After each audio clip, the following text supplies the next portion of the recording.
इस जीवन का उद्देश्य क्या है? अर्थात जीवन का प्राथमिक उद्देश्य क्या होना चाहिए? आइए इस बारे में रामकृष्ण परमहंस के अमृत वाणी वचनों को सुनने और समझने का प्रयास करते हैं। स्वामी रामकृष्ण परमहंस कहते हैं, तुम रात में आकाश में कितने तारे देखते हो, परंतु सूरज उगने के बाद उन्हें तुम नहीं देख पाते हो। किंतु इस कारण क्या तुम ये कह सकते हो कि दिन में आकाश में तारे नहीं होते? हे मानव, अज्ञान अवस्था में तुम्हें ईश्वर के दर्शन नहीं होते, इसलिए ऐसा कहना ठीक नहीं है कि ईश्वर नहीं है। इस दुर्लभ मनुष्य जन्म को पाकर भी जो इस जीवन में ईश्वरीय लाभ की चेष्टा नहीं करते हैं, उनका जन्म लेना वास्तव में व्यर्थ ही है। जैसी जिसकी भावना, वैसे ही उसे उसका लाभ होता है। भगवान मानो एक कल्प वृक्ष है, उनसे जो जो मांगता है उसे वही प्राप्त होता है। गरीब का लड़का पढ़ लिख कर कड़ी मेहनत करके हाईकोर्ट का जज बन जाता है और मन ही मन सोचता है, अब मैं मजे में हूँ और मैं उन्नति के सर्वोच्च शिखर पर आ पहुंचा हूँ। अब मुझे बहुत आनंद है। भगवान भी तब कहते हैं, तुम मजे में ही रहो। किंतु जब वह हाईकोर्ट का जज सेवानिवृत्त होकर पेंशन लेते हुए अपने विगत जीवन की तरफ देखता है, तो उसे लगता है कि उसने अपना सारा जीवन व्यर्थ ही गुजार दिया। तब वह कहता है, हाय, इस जीवन में मैंने कौन सा ऐसा उल्लेखनीय काम किया है। भगवान भी तब कहते हैं, ठीक ही तो तुमने जो किया वो ठीक ही तो किया। क्या ही किया है? संसार में मनुष्य दो प्रकार की प्रवृत्तियां लेकर के जन्म लेता है, एक विद्या की और एक अविद्या की। अर्थात एक ज्ञानी की और एक अज्ञानी की। विद्या मुक्ति पथ पर ले जाने की प्रवृत्ति है और अविद्या संसार के बंधन में डालने वाली है। मनुष्य के जन्म के समय ये दोनों ही प्रवृत्तियां मानो खाली तराजू के पल्लों की तरह समतोल में रहती है। परंतु जैसे ही मन रूपी तराजू के एक पल्ले में संसार के भोग सुखों का आकर्षण और दूसरे में भगवान का आकर्षण स्थापित हो जाता है, यदि मन संसार का आकर्षण अधिक हो तो अविद्या का पल्ला भारी होकर झुक जाता है और मनुष्य संसार में डूब जाता है। परंतु यदि मन में भगवान के प्रति अधिक आकर्षण हो तो विद्या का पल्ला भारी हो जाता है और मनुष्य भगवान की ओर खींचता चला जाता है। उस एक ईश्वर को जानो, उसे जानने से तुम सभी कुछ जान जाओगे। एक के बाद शून्य लगाते हुए सैकड़ों और हजारों की संख्या प्राप्त होती है, परंतु एक को मिटा डालने पर शून्यों का कोई मूल्य नहीं होता। एक ही के कारण शून्यों का मूल्य है। पहले एक, बाद में बहु। पहले ईश्वर, फिर जीव का जगत। पहले ईश्वर का लाभ लो, पहले ईश्वर लाभ करो, फिर धन कमाना। इसके विपरीत पहले धन लाभ करने की कोशिश मत करो। यदि तुम भगवत प्राप्ति कर लेने के बाद संसार में प्रवेश करो तो तुम्हारे मन की शांति कभी भी नष्ट नहीं होगी। तुम समाज सुधार करना चाहते हो, ठीक है, ये तुम भगवत प्राप्ति के बाद भी तो कर सकोगे। याद रखो, भगवान को प्राप्त करने के लिए प्राचीन काल के ऋषियों ने संसार को त्याग दिया था।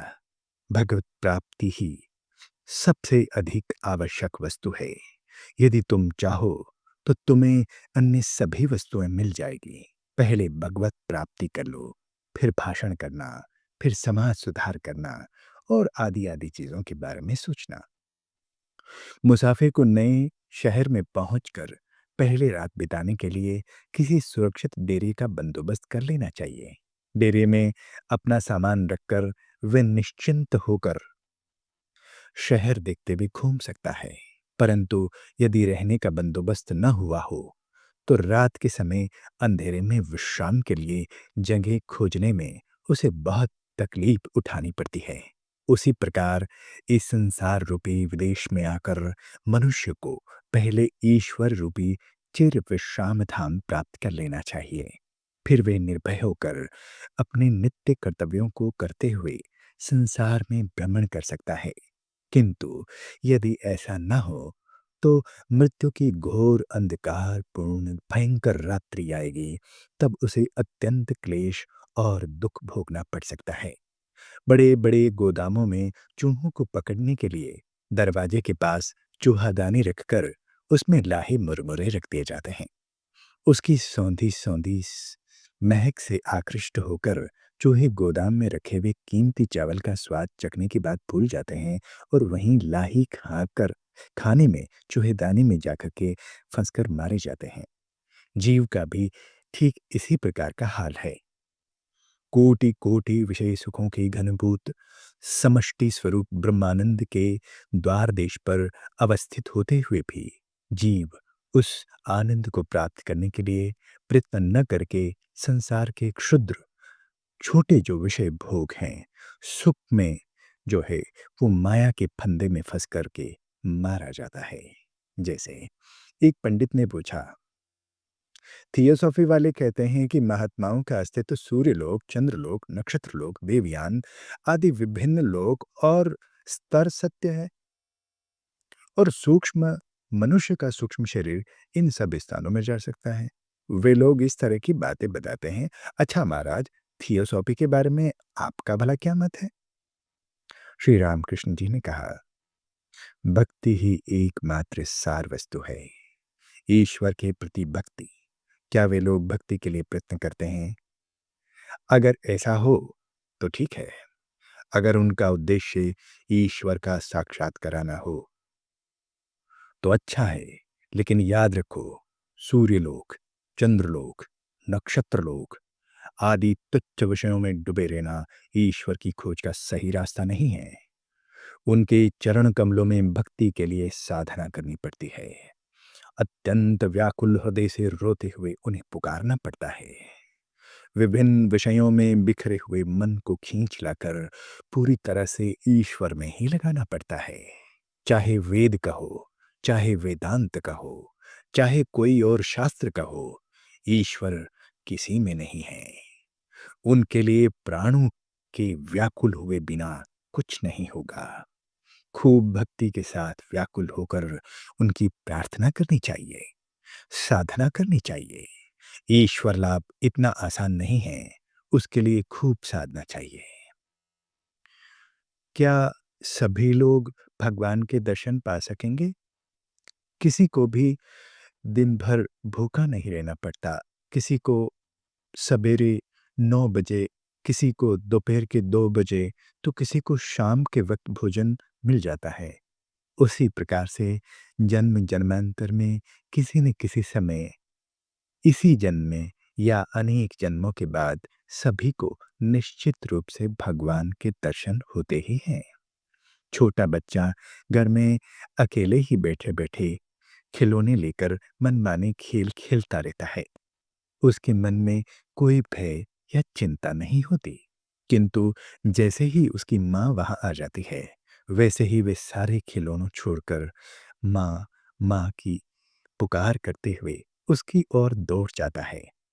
तुम लोग भी इस समय धन, मान, यश के खिलौने लेकर संसार में निश्चिंत होकर सुख से खेल खेल रहे हो। कोई भय या चिंता नहीं है। पर यदि तुम एक बार भी उस आनंदमयी माँ को देख पाओ, तो फिर तुम्हें धन, मान, यश नहीं भाएंगे। तब तुम सब फेंक कर उन्हीं की ओर दौड़ जाओगे। रत्नाकर अर्थात समुद्र में अनेक रत्न हैं, पर उन्हें पाने के लिए तुम्हें कठिन परिश्रम करना होगा। यदि एक ही डुबकी में तुम्हें रत्न न मिले, तो समुद्र को रत्न से रहित मत समझ बैठो। बार बार डुबकी लगाओ। डुबकी लगाते लगाते अंत में तुम्हें रत्न जरूर मिलेंगे। उसी प्रकार भगवत प्राप्ति के पथ पे यदि तुम्हारे शुरू शुरू के प्रयत्न असफल भी हो जाएं, असफल भी सिद्धि हो, यदि साधना थोड़ी करके तुम्हें ईश्वर के दर्शन ना हो, तो निराश मत होवो, हताश मत हो। धीरज के साथ साधना करते रहो। अंत में ठीक समय पर तुम्हें उनके दर्शन अवश्य होंगे। चैतन्य स्वरूप, आनंद स्वरूप ईश्वर का ध्यान करो, तुम्हें आनंद प्राप्त होगा। ये आनंद वास्तव में नित्य ही विद्यमान है, किंतु अज्ञान के द्वारा आच्छन्न होकर वे मानो लुप्त हो गया है। इंद्र भोग विषयों के प्रति तुम्हारा आकर्षण जितना कम होगा, ईश्वर के प्रति तुम्हारा अनुराग उतना ही अधिक बढ़ेगा। केवल धन संचय कर कोई धनी नहीं होता। ठीक ठीक धनी का लक्षण यह है कि उसके घर में हर एक कमरे में दिया जलता है। गरीब आदमी इतना तेल खर्च नहीं कर पाता, इसलिए वे इतने दियों का प्रबंध नहीं कर सकता। देह मंदिर को भी अंधेरे में नहीं रखना चाहिए, उसमें ज्ञान का दीपक जलाना चाहिए। ज्ञान प्रदीप्त जला निज घर में ब्रह्ममयी का मुख देखो ना। हर एक व्यक्ति ज्ञान लाभ प्राप्त कर सकता है। हर एक जीवात्मा का परमात्मा के साथ संयोग है। हर एक घर में गैस की नली होती है, जिसके द्वारा गैस से कंपनी से गैस आ सकता है। बस योग्य अधिकारी को अर्जी भेजो, गैस भिजवाने का प्रबंध हो जाएगा और तुम्हारे घर में गैस बत्ती जलने लग जाएगी। जीव का सच्चा स्वरूप क्या है? संख्या एक के बाद शून्य लगाते हुए चाहे जितनी बड़ी संख्या पाई जा सकती है, पर यदि उस एक को मिटा जाए तो शून्यों का कोई मूल्य नहीं रहता है। उसी प्रकार से जब जीव एक उस ईश्वरीय स्वरूप के साथ युक्त नहीं होता है, तब तक उसकी कोई कीमत नहीं होती है। कारण जगत में सभी वस्तुओं को ईश्वर के रहित संबंध होने पर ही मूल्य प्राप्त होता है। जब तक जीव जगत के पीछे अवस्थित उस मूल्य प्रदान करने वाले ईश्वर के साथ संयुक्त होकर उन्हीं के लिए कार्य करता है, तब तक उसे अधिकाधिक श्रेय प्राप्त होता रहता है। लेकिन इसके विपरीत जब वे ईश्वर की उपेक्षा करते हुए स्वयं के गौरव के लिए बड़े बड़े कार्य सिद्ध करने में भिड़ जाता है, तब उसे कोई लाभ नहीं मिलता है। अर्थात ईश्वर का संग ही उस जीव के वैल्यू का, उसके भाव का कारण बनता है। ईश्वर के बिना जीव की कोई वैल्यू नहीं है, कोई भाव नहीं है, यही समझा जाए। जिस प्रकार तेल न हो तो दीप नहीं जल सकता, उसी प्रकार ईश्वर न हो तो मनुष्य नहीं जी सकता। ईश्वर और जीव बहुत ही निकट का संबंध है, जैसे लोहे और चुंबक का है। किंतु ईश्वर जीव को आकर्षित क्यों नहीं करता? जैसे लोहे पर बहुत अधिक कीचड़ लिपटा हुआ हो तो वह चुंबक की तरफ इतना आसानी से आकर्षित नहीं होता है। वैसे ही जीव मायारोप कीचड़ में अत्यधिक लिपटा हुआ हो तो उस पर ईश्वर के आकर्षण का असर नहीं होता है। फिर जिस प्रकार कीचड़ को जल से धो डालने पर लोहा चुंबक की ओर खींचने लगता है, उसी प्रकार जीव अविरत प्रार्थना और पश्चाताप के आंसुओं से इस संसार बंधन में डालने वाली माया के पंख को, कीचड़ को धो डालता है। तब तेजी से ईश्वर की ओर उसका मन खिंचता जाता है। जीवात्मा और परमात्मा का योग किस प्रकार का होता है? ये वैसा ही है जैसे घड़ी का छोटा कांटा और बड़ा कांटा दोनों घंटे में एक बार मिलकर एक हो जाते हैं। जीवात्मा और परमात्मा दोनों परस्पर संबंध तथा अन्योन्य आश्रित है। यद्यपि साधारणतया दोनों विमुक्त प्रतीत होते हैं, तथापि अनुकूल अवस्था की प्राप्ति होते ही वे युक्त होकर एक हो जाते हैं। माया पाश में बद्ध आत्मा जीव है और पाश मुक्त आत्मा ही शिव है, अर्थात ईश्वर है। जीवात्मा और परमात्मा का संबंध किस प्रकार का है? जिस प्रकार जल प्रवाह में एक पटिया अड़ा देने से जल के दो भाग हो जाते हैं, उसी प्रकार एक अखंड परमात्मा माया की उपाधि के कारण जीवात्मा और परमात्मा के रूप में द्विधा विभक्त हुआ प्रतीत सा होता है। पानी और बुलबुला वास्तव में एक ही है। बुलबुला पानी में नहीं, पानी में ही है। उत्पन्न होता है, पानी में ही रहता है और अंत में पानी में ही समा जाता है। उसी प्रकार जीवात्मा, परमात्मा वास्तव में एक ही है। उनमें अंतर केवल उपाधि के तारतम्य का है। एक शांत सीमित है, तो दूसरा अनंत असीम है। एक आश्रित है, तो दूसरा स्वतंत्र है। जीव के अस्तित्व की कल्पना वैसी ही है जैसे कोई गंगा का कुछ भाग घेर ले और कहे, ये हमारी निज गंगा है। पारे के सरोवर में यदि एक शीशे का टुकड़ा छोड़ दिया जाए तो वे भी पारा बन जाता है। उसी प्रकार से ब्रह्म सागर में मग्न होकर जीव अपने सीमित अस्तित्व को खोकर ब्रह्म स्वरूप ही हो जाता है। ईश्वर अनंत है और जीव शांत। भला शांत जीव अनंत ईश्वर को कैसे धारण कर सकता है? ये तो मानो नमक की गुड़िया का समुद्र की गहराई नापने का प्रयास सा है। नमक की गुड़िया समुद्र की गहराई लेने के लिए जो ही पानी में उतारी जाएगी, वैसे ही विलीन हो जाएगी। उसी प्रकार से जीव भी ईश्वर की था पा लेने के लिए, उन्हें जानने जानने के लिए जाकर के अपना पृथक अस्तित्व खो देता है। यानी फिर वो एक ही हो जाता है, ईश्वर के साथ एक ही रूप हो जाता है। ईश्वर स्वयं ही मनुष्य के रूप में लीला करते हैं। वे बड़े जादूगर हैं। ये जीव जगत रूपी इंद्रजाल उन्हीं के जादू का खेल है। केवल जादूगर ही सत्य है और जादू मिथ्या है। मनुष्य की देह मानो एक हांडी है और मन, बुद्धि, इंद्रियां मानो पानी, चावल और आलू। हांडी में पानी, चावल और आलू छोड़कर उसे आग पर रख देने से वे तप्त हो जाते हैं और अगर उन्हें हाथ लगाए तो उसका हाथ जल जाता है। वास्तव में जलाने की शक्ति हांडी, पानी, चावल या आलू में से में भी नहीं है। वे तो उस आग में है, फिर भी उनसे हाथ जलता है। उसी प्रकार से मनुष्य के भीतर विद्यमान रहने वाली ब्रह्म शक्ति के कारण ही मन, बुद्धि, इंद्रियां कार्य करती है और जैसे ही इस ब्रह्म शक्ति का अभाव हो जाता है, वैसे ही ये मन, बुद्धि, इंद्रियां निष्क्रिय हो जाती है। जीव और बंधन के स्वरूप कैसे हैं? आइए समझते हैं। जीव वास्तव में सच्चिदानंद स्वरूप है, किंतु अहम भाव के कारण वे विभिन्न उपाधियों में उलझकर अपने यथार्थ स्वरूप को भूल बैठा है। एक एक उपाधि आती है और जीव का स्वभाव बदल जाता है। किसी ने शौकीनों की तरह काली धारदार वाली धोती पहनी कि देखना उसके मुंह से निधु बाबू के प्रेम गीतों की धुन अपने आप ही निकलने पड़ती है। बूट जूता चढ़ाते ही दुबला पतला आदमी भी फूल करके कुप्पा सा हो जाता है। मुंह से सीटी बजाने लगता है। सीढ़ियां चढ़नी हो तो साहब की तरह उछल उछल करके चढ़ने लगता है।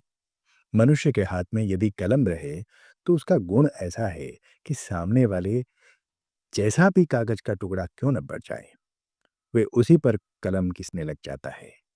जिस प्रकार सांप अपनी केंचुली से अलग होता है, उसी प्रकार आत्मा भी देह से अलग होती है।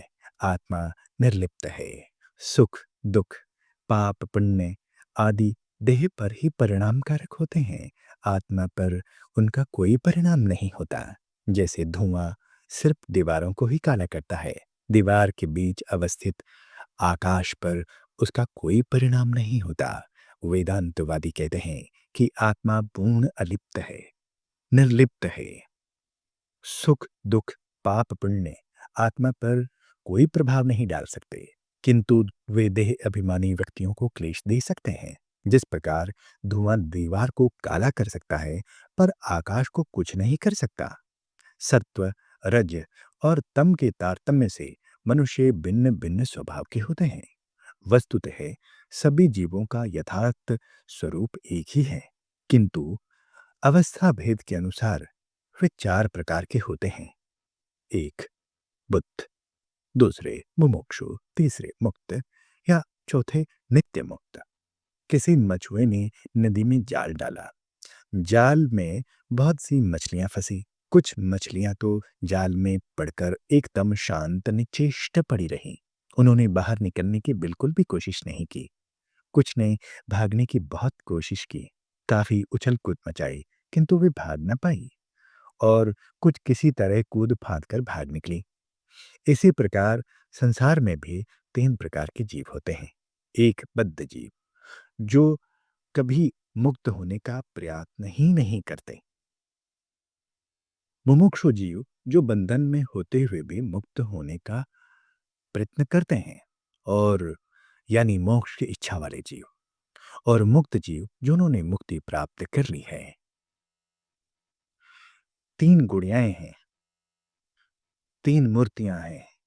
एक नमक की है, एक कपड़े की है और एक पत्थर की है। यदि इन तीनों को समुद्र में डुबो दिया जाए, तो पहली बिल्कुल बुझ जाएगी क्योंकि वो नमक की है। उसके आकार का अस्तित्व ही नहीं रहेगा। दूसरी बहुत सा पानी सोख लेगी, किंतु उसका आकार पूरा नष्ट नहीं होगा। और तीसरी पर पानी का कोई असर नहीं होगा। नमक की गुड़िया मानो मुक्त जीव की प्रतीक है, जो अपने अस्तित्व को विराट, व्यापी, सर्वव्यापी ब्रह्म के अस्तित्व में लीन कर लेती है और उसी के साथ एक रूप हो जाता है। कपड़े की गुड़िया मानो सच्चे भक्त की प्रतीक है, जो ईश्वरीय आनंद और ज्ञान से पूर्ण रहता है। और पत्थर की गुड़िया मानो बंधन वाले संसारी जीव की प्रतीक है, जो यथार्थ ज्ञान का एक कण मात्र भी आत्मसात नहीं करता। मनुष्य मानो तकिए के गिलाफ के जैसे हैं। ऊपर से देखने में कोई गिलाफ लाल, कोई नीला, कोई काला होता है, परंतु सभी के भीतर एक ही रूई है। उसी प्रकार कोई मनुष्य देखने में सुंदर है, कोई काला है, कोई सज्जन है, तो कोई दुष्ट है, किंतु सबके भीतर एक ही परमात्मा विराजमान है। सभी गुजिया ऊपर से एक ही मैदे की बनी हुई होती है, पर उनके भीतर अलग-अलग किस्म की पीठी होती है। किसी के भीतर नारियल की, तो किसी में खोए की। पीठी के भेद से गुजियों के प्रकार भिन्न हो जाते हैं।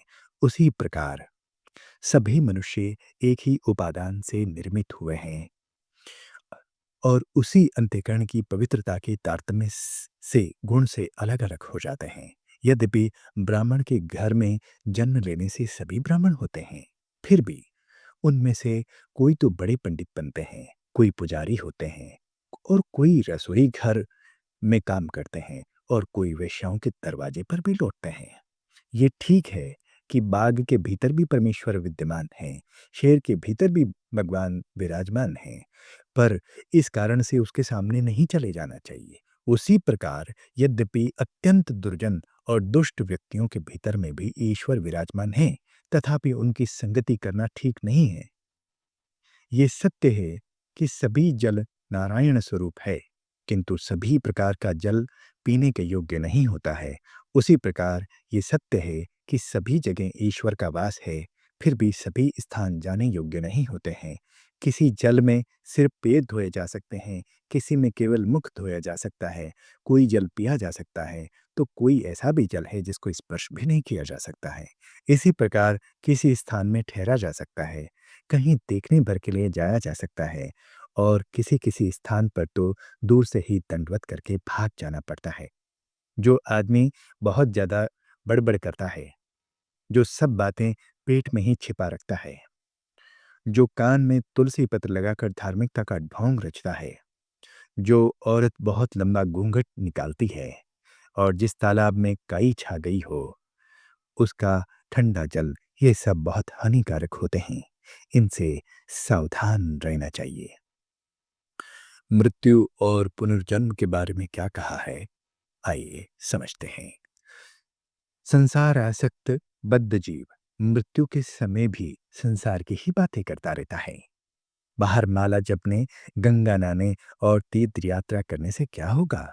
भीतर संसार के प्रति आसक्ति हो तो मृत्यु के समय वे अवश्य ही प्रकट होती है। इसी कारण बद्ध जीव उस समय कितनी ही आलतू-फालतू बातें बकता रहता हो। तोता वैसे ही रामकृष्ण रटता है, पर जब बिल्ली पकड़ती है तो अपनी स्वाभाविक टें टें वाली आवाज ही चिल्लाने लगता है। ईश्वर में भक्ति विश्वास नहीं है। ईश्वर में भक्ति विश्वास नहीं है, इसलिए तो जीव को इतना कर्म भोग भोगना पड़ता है। जिससे देह त्यागते समय मन में ईश्वर का चिंतन चले। इसके लिए पहले से ही उपाय करना चाहिए। वे उपाय है अभ्यास योग।